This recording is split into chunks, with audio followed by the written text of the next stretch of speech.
Happy Wisdom Wednesday, everybody. Book of the week, A Beautiful Constraint. And I picked this one specifically because of what's happening right now in the world, especially the world of social media. So Mark Zuckerberg is testifying before Congress. He started yesterday and he's continuing today.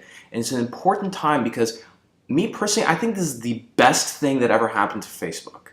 I think that this week is going to go down in history for the company and their culture. And I'll explain to you why. So the book, The Beautiful Constraint, it talks about the innovation and creativity that comes out of being constrained by rules and regulations and limitations. Because in order to transcend those limitations and constraints, you have to be innovative and creative, and it forces you to come up with better solutions. Now, based on the kind of culture that Mark Zuckerberg has implemented at Facebook, call me an optimist, I think that this is going to be a great opportunity for them to set the standards and really transcend the way data is being used. Now, granted, a lot of bad things were done with Cambridge Analytica, and Facebook may or may not have handled that very well. I'm not going to be the judge of that. I'll leave that up to the trials that are going to happen this week. But I do think, and I know that this is going to be an opportunity for them to be creative and innovative in developing these policies. Now, whether you like it or not,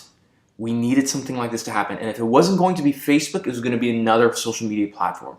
The world is smaller. We're all communicating. Information is everywhere, and data is becoming more accessible. So we have to have something like this happen for us to come up with creative, transformative solutions in terms of what kind of policies are in place for how we use data and what privacy is going to mean in the future. So I'm going to show you this quick chart, and I'm going to show you 3 or 4 stages, really, of what Facebook's going through and how they're going to strategize. Now, the victim stage, I think in general, Facebook doesn't really play the victim stage too much. And in the victim stage, this constraint, it inhibits your ability to realize your true ambition.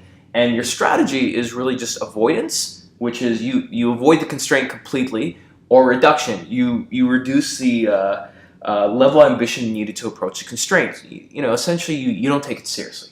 The stage after that is a neutralizing stage, where your ambition is too important to be limited by this constraint, so your strategy is a workaround. You find ways to work around the constraint, which could be very creative and innovative, but it's not the kind of thing that transcends the status quo. Now, these last 2 stages, these are the stages that I personally believe that Facebook is in, and it's embedded in their culture. The first is a responsive transformer stage. Now, in this stage, it catalyzes, something happens, right, to catalyze you for innovation and solutions to get around and transcend this constraint and come up with a better solution. And the last one, the proactive transformer stage, this is where we impose different constraints on ourselves to develop creative solutions. Now, Facebook has put marketers and conditioned them to be proactive transformers, because I can tell you for the last couple of years, I've become a better marketer because of the constraints that Facebook puts on me. Facebook is very, very strict about the kind of ads that they approve, and so I'm constantly in a proactive transformer stage so I can come up with better solutions based on the constraints that Facebook has put on me. Now, both of these have the strategy of being transformative, and what makes them transformative is that you use a constraint to prompt a different, potentially breakthrough, new approach and solution. So again, I think this is going to be the best thing that happened to Facebook. And again, we needed something like this to happen. Now, one thing that I do want to circle back to, as you know, I did the 3rd wave a few weeks ago. Facebook is a second wave company. They were a company that was built on top of the internet. But the 3rd wave, which is what we're experiencing right now with a lot of companies, is a lot of technology companies are moving into real-world sectors. Healthcare, transportation, agriculture, education.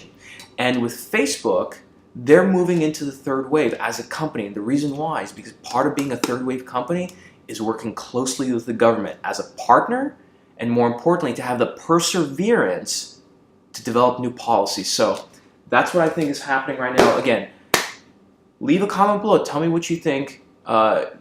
Your opinion is on this whole situation. I think it's a positive thing, and we needed this. So have a great Wednesday. I'll see you next week.